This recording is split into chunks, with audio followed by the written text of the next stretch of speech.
You think money is earned. It isn't. It's grown. The richest people on earth don't work for every dollar they own. Their money recruits more money.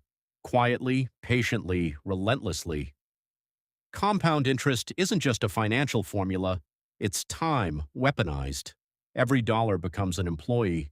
Every year becomes a promotion. Every decade becomes an army. Most people discover this too late. You won't. You graduate high school with almost nothing. Your checking account reads $412.73. Your friends celebrate with new sneakers, expensive dinners, and finance cars. You buy something stranger, a low-cost S&P 500 index fund.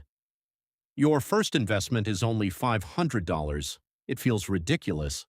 $500 can't change a life, but that's because you're looking at the money instead of the clock. You set up an automatic transfer every Friday. Exactly $75 leaves your account before you can spend it. Some weeks you eat instant noodles because of it. Some weekends you decline invitations because you're broke. People assume you're struggling. They don't realize you're buying decades. The first year feels insulting. You invest nearly $4,000. Your gains barely cover a nice dinner. The graph is almost flat. Most people quit here, not because compound interest doesn't work, because it works too slowly for impatient people. You don't need motivation anymore, only repetition. The habit has been planted. Now time begins watering it. 10 years disappear. You barely notice. Life happened, rent increased, jobs changed, relationships ended, the deposits never stopped. Now you're investing $800 every month. Your salary climbed to $98,000.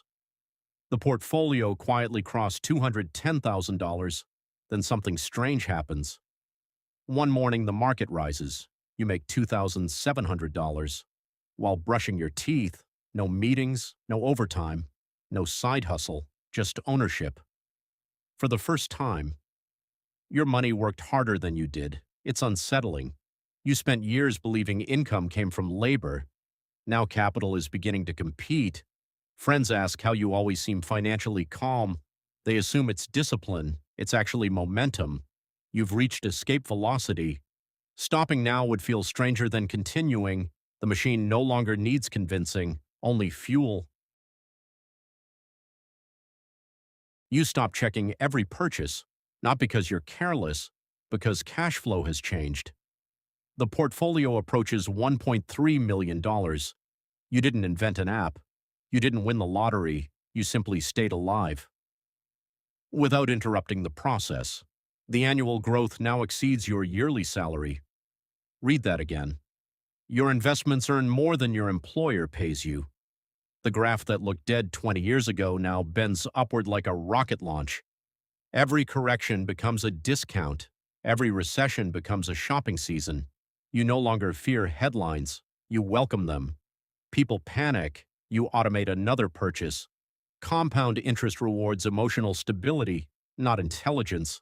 The market transfers wealth from the impatient to the patient. You finally understand. The first million wasn't built by money, it was built by time.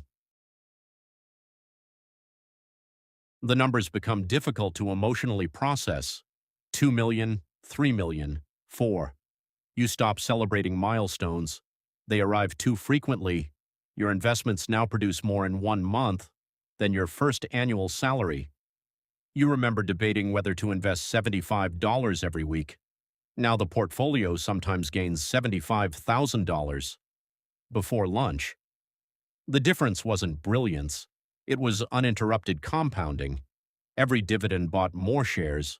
Those shares earned dividends. Those dividends bought even more. The cycle became self-feeding. Your financial life transformed into biology, cells dividing, branches multiplying, roots spreading underground where nobody could see them. People call you lucky. Luck didn't wake up every payday for 37 years. You did. Retirement doesn't feel like retirement because your money refuses to stop working. The portfolio crosses $12 million. Most of it wasn't contributed by you.